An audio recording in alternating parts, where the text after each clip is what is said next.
या प्रकरणात राष्ट्रवादी अजित पवार गटाच्या शहरात जिल्हाध्यक्ष जे आहेत त्याच्यावरती गुन्हा दाखल करण्यात आला. मला वाटतं या संदर्भामध्ये काय आता कुठे इलेक्शनमुळे भानगड झाल्या कशामुळे आता झाली त्याची आपल्याला अजून माहिती नाही आहे. कारण मला असं वाटतं की या संदर्भामध्ये चौकशी सुरू आहे.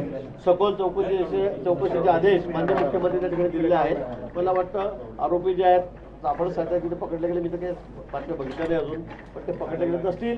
पण जे आरोपी असतील ते निश्चित त्यामध्ये पकडण्यात येईल. ते कोणाची हायगाय केली जाणार नाही. त्याच्यावर कडक कारवाई कठोर कारवाई केली जाईल.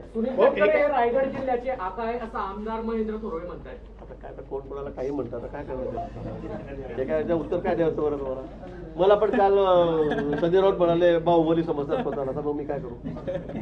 म्हणले ना काहीतरी हे स्वतःला बाहुबली समजतात. नाशिकच्या बाबतीत प्रवेश झाला तेव्हा ते म्हणलेलं काहीतरी गिरीश महाजन स्वतःला बाहुबली समजतात. आता यावर मी काय उत्तर देऊ.